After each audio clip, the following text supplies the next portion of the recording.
Hello dear student, आज एक और इम्पॉर्टेंट सेशन में आप सभी का स्वागत है। तो स्टूडेंट, आज के सेशन में हम बात करेंगे साइंस में फिजिक्स के मॉक टेस्ट 4 के बारे में। इसमें जितने भी क्वेश्चन है वो आपके प्रीवियस में पूछे गए हैं और कुछ क्वेश्चन ऐसे हैं जो कि आपके एनसीईआरटी से लिए गए हैं। चलिए फिर वीडियो को शुरू करते हैं और देख लेते हैं पहला क्वेश्चन कौन सा है। तो पहला हमारा क्वेश्चन है, निम्नलिखित में से कौन सा या फिर से असंपर्क बल के उदाहरण है। यहाँ पूछा है असंपर्क बल। सबसे पहले हम लोग कैटेगराइज कर लेते हैं जो बल होते हैं वो कितने प्रकार के होते हैं। तो देखिए, जो बल होते हैं वो दो प्रकार के होते हैं। कौन कौन से? एक होते हैं संपर्क बल और एक आपके होते हैं असंपर्क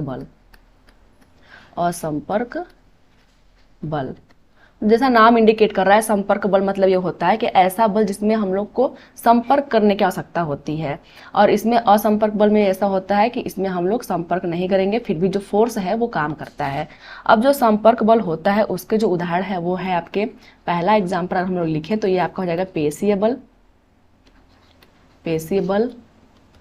दूसरा आपका हो जाएगा घर्षण बल। देखिए, जो पेशीय बल होता है, सपोज करते हैं यहाँ कोई ईंट रखा हुआ है, इसको हम लोग उठाएंगे तो अपना हाथ इस पे टच कराना जरूरी है, तो ये आपका संपर्क बल हो गया। दूसरा आपका घर्षण बल है। तो जब घर्षण हम लोग करवाते हैं, सपोज करते हैं ये ईंट है, उसको किसी सरफेस पर से हमको घिसकाना है, तो संपर्क तो होना जरूरी है। ईंट और जो पृष्ठ हमारा है उसके बीच में संपर्क होना जरूरी है, इसीलिए जो दोनों बल है वो संपर्क बल के अंतर्गत आते हैं। दूसरा बात कर लेते हैं जो असंपर्क बल है। तो इसमें पहला हमारा एग्जाम्पल होगा चुंबकीय बल। पहला हमारा एग्जाम्पल है। देखिए, चुंबकीय बल होता है वो भी क्या होता है? असंपर्क बल होता है। अगर दो चुंबक यहाँ पे रखे हुए हैं तो ये दूर से ही एक दूसरे को अट्रैक्ट करेंगे, संपर्क में आना जरूरी नहीं है। अगर यहाँ प्लस साइड है और यहाँ भी प्लस साइड है तो ये दूर से ही एक दूसरे को प्रतिकर्षित करते हैं, इसलिए संपर्क होना जरूरी नहीं है। इसलिए जो चुंबकीय बल है वो भी असंपर्क बल के अंतर्गत आता है। दूसरा हमारा है स्थिर वैद्युत बल। देखिए, ये क्या होता है? जब दो आवेशित या फिर एक आवेशित है और एक अनावेशित जो है आपका कण है, तो उनके बीच जो लगने वाला बल होता है उसको हम लोग बोलते हैं स्थिर वैद्युत बल। तो उसमें भी संपर्क की आवश्यकता नहीं होती है। जैसे सपोज करते हैं ये आवेशित है, यहाँ पे प्लस है और ये माइनस है, तो एक दूसरे को अट्रैक्ट करेंगे ही करेंगे, संपर्क में होना जरूरी नहीं है। तीसरा अगर हम लोग एग्जाम्पल लिखे तो तीसरा हमारा है गुरुत्वाकर्षण बल। तो देखिए, जो गुरुत्वाकर्षण बल होता है, जो हमारा जो सन है, सन के अराउंड जो हमारे जितने भी ग्रह हैं जो चक्कर लगाते हैं वो क्या करते हैं? गुरुत्वाकर्षण बल के कारण ही तो चक्कर लगाते हैं। तो वो क्या संपर्क में है? संपर्क में नहीं है, लेकिन फिर भी बल लग रहा है। तो जो गुरुत्वाकर्षण बल होता है वो भी क्या है? एक असंपर्क बल है। चौथा हमारा है अभिकेंद्रीय बल जो होता है वो भी क्या है? असंपर्क बल है। जैसे हम लोग जब मोड़ पे जाते हैं तो जो साइकिल होती है हल्का सा मुड़ा के हम लोग लेके जाते हैं, सीधे सीधे हम लोग मोड़ पे नहीं जा पाते हैं, तो ये जो आपका फोर्स लगता है उसको हम लोग बोलते हैं अभिकेंद्रीय बल। तो जो अभिकेंद्रीय बल होता है उसमें भी संपर्क की आवश्यकता नहीं होती है। आगे हमारा लास्ट वाला है अपकेंद्रीय बल। तो देखिए, जो अपकेंद्रीय बल होता है वो भी क्या होता है? असंपर्क बल है। जैसे जब हम लोग जो वॉशिंग मशीन है, जब उसमें हम लोग कपड़े धोते हैं तो उसमें भी क्या लगता है? अपकेंद्रीय बल लगता है, वो भी आपके असंपर्क बल के अंतर्गत आता है। तो यहाँ पूछा है कौन सा असंपर्क बल के उदाहरण है, तो क्या गुरुत्वाकर्षण बल है? तो हम लोगों ने देखा यहाँ पे गुरुत्वाकर्षण बल है, मतलब ये आपका पहला सही है। दूसरा है चुंबकीय बल, तो क्या चुंबकीय बल है? यहाँ पे हम लोगों ने देखा चुंबकीय बल है। तीसरा है पेशीय बल, तो पेशीय बल हम लोगों ने संपर्क बल के अंतर्गत पढ़ा हुआ है, इसलिए जो तीसरा हमारा ऑप्शन है वो नहीं होगा। इसलिए जो हमारा ऑप्शन नंबर डी है, ए और बी दोनों, वो सही हो जाएगा। तो आई होप कि आप लोगों को ये क्वेश्चन समझ में आ गया होगा। दूसरा देख लेते हैं क्वेश्चन। दूसरा हमारा क्वेश्चन है जूते के सोल असमतल क्यों किए जाते हैं? जो जूते के जो सोल होते हैं वो असमतल होते हैं, ऐसा क्यों होता है? देखिए, क्वेश्चन 18 में पूछ चुका है। पहला हमारा जो ऑप्शन है वो है जूते को और मजबूती देने के लिए, दूसरा है जड़त्व घटाने के लिए, तीसरा है जड़त्व बढ़ाने के लिए और चौथा है जूते का जीवन बढ़ाने के लिए। तो जो देखिए, जूते का जो सोल होता है उसको असमतल बनाते हैं क्योंकि उनको जड़त्व बढ़ाना होता है। ऑप्शन नंबर जो हमारा सी है वो सही हो जाएगा। आगे बढ़ते हैं क्वेश्चन नंबर 3 की तरफ। क्वेश्चन नंबर 3 हमारा है स्थिर अवस्था में द्रव जो होता है वो क्या होता है? केवल नीचे की दिशा में दबाव डालता है। दूसरा है केवल पार्श्व की ओर दबाव डालता है। तीसरा है सभी सभी दिशाओं में दबाव डालता है, और चौथा है केवल लंबवत दिशा में दबाव डालता है। तो देखिए अगर किसी पात्र में जो द्रव है वो स्थिर अवस्था में है, तो ये जो द्रव होता है वो चारों तरफ बल लगाता है, आपका ऊपर नीचे अगल बगल हर जगह वो क्या करता है, दबाव डालता है। तो जो ऑप्शन नंबर सी हमारा है सभी दिशाओं में दबाव डालता है, वो आपका सही हो जाएगा। आगे बढ़ते हैं। देखिए एक और चीज जान लेते हैं, जो द्रव होता है उसके जो अणुओं के बीच में जो घर्षण होता है उसको हम लोग बोलते हैं कर्षण। उसको हम लोग घर्षण नहीं बोलते हैं, उसको हम लोग कर्षण बोलते हैं। जो द्रव के जो अणु होते हैं उनके बीच जो लगने वाला बल होता है उसको हम लोग बोलते हैं कर्षण। तो क्वेश्चन नंबर 3 का ऑप्शन नंबर सी सही है। आगे देख लेते हैं क्वेश्चन नंबर 4। लकड़ी का एक गुटका किसी मेज पर विराम की अवस्था में है, इस गुटके पर कार्यरत बल या फिर बलों के विषय में क्या कहा जा सकता है। देखिए ये क्या है, एक लकड़ी का मेज है, उस पर एक गुटका रखा हुआ है, उस पर जो बल लग रहा है उसको हम लोग क्या बोलेंगे। पहला हमारा ऑप्शन है इस पर कोई बल कार्य नहीं कर रहा है। दूसरा है गुरुत्वाकर्षण और घर्षण बल इस पर कार्य कर रहे हैं। तीसरा है इस पर संतुलित बलों का कोई युगल कार्य कर रहा है। और चौथा है इस पर केवल गुरुत्वाकर्षण बल ही कार्य कर रहा है। तो देखिए ये स्थिर अवस्था में है और क्या कर रहा है, विराम अवस्था में होते हुए भी इस पे क्या है, एक संतुलित बल का युगल काम कर रहा है। मतलब इस पे घर्षण बल भी काम कर रहा है, गुरुत्वाकर्षण बल भी काम कर रहा है, क्योंकि गुरुत्वाकर्षण बल क्या करेगा, इसको नीचे खींचने का काम करेगा, और क्योंकि ये पृष्ठ आपका खुरदुरा है इसलिए घर्षण बल भी काम करेगा।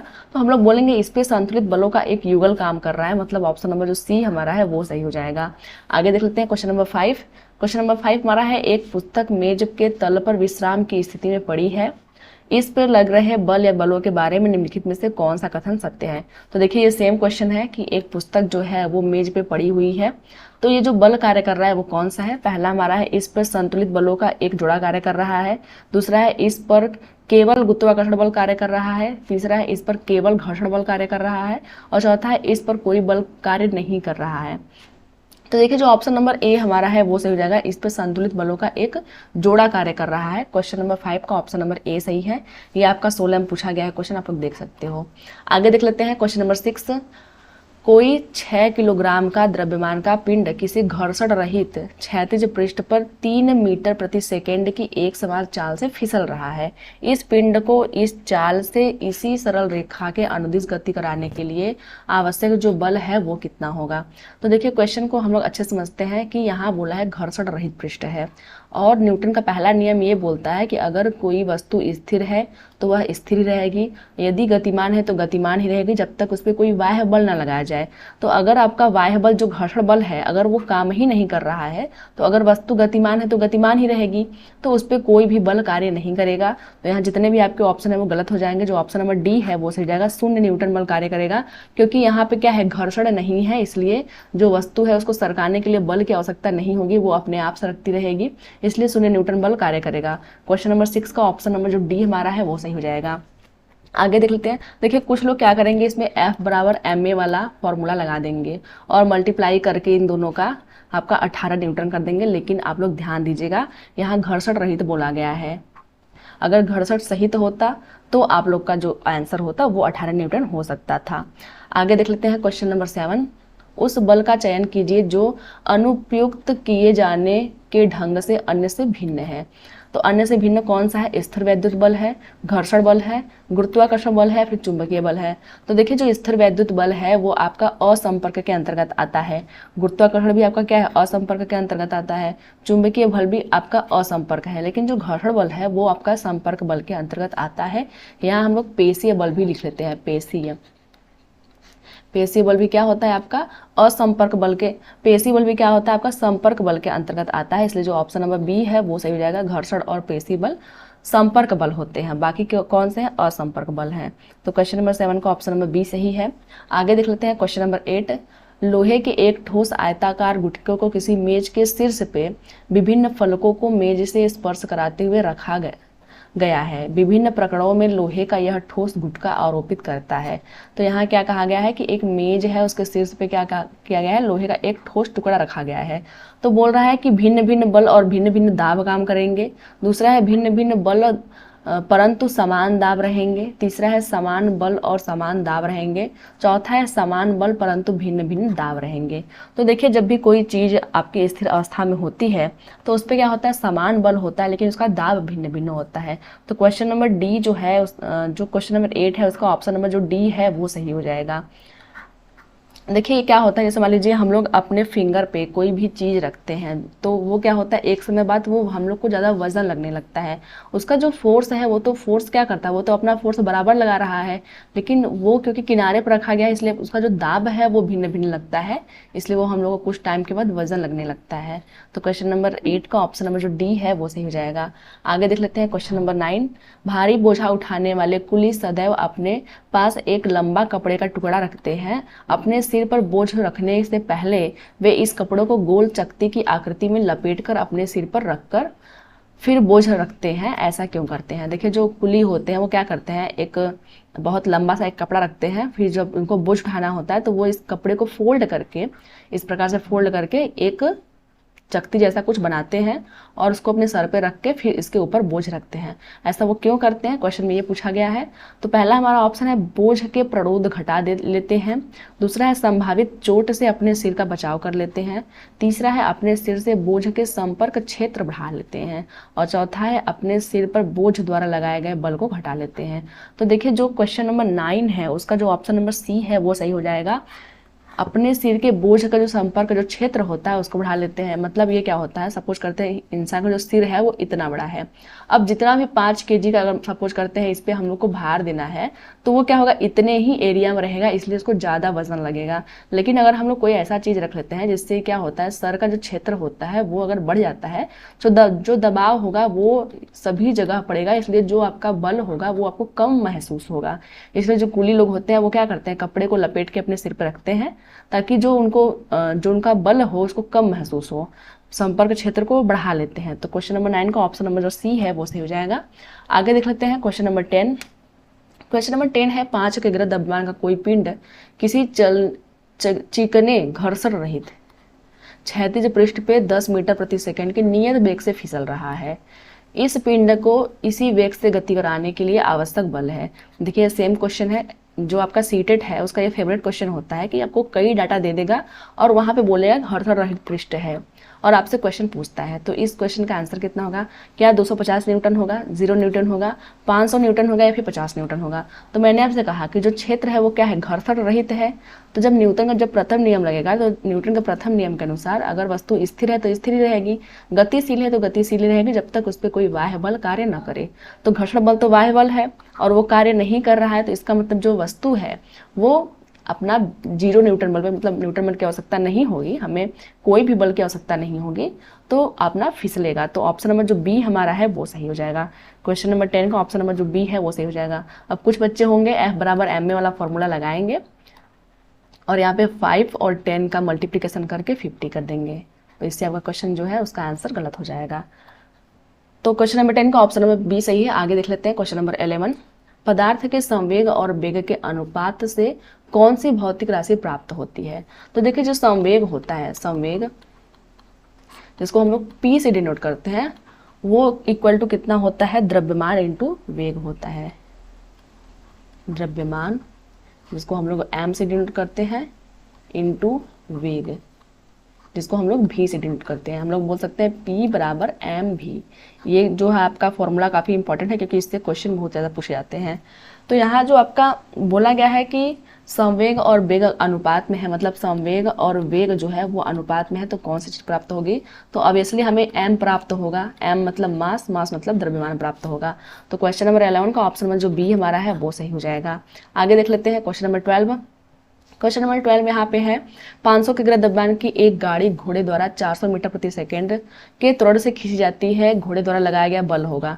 अब देखिए यहाँ पे 0 अगर दिया रहता तो कुछ बच्चे तो ऐसे ही रट रट के 0 कर देते हैं, लेकिन यहाँ पे घर्षण की बात नहीं की गई है और जाहिर सी बात है अगर कोई घोड़ा कोई भी गाड़ी को खींचेगा तो घर्षण बल तो काम करेगा ही।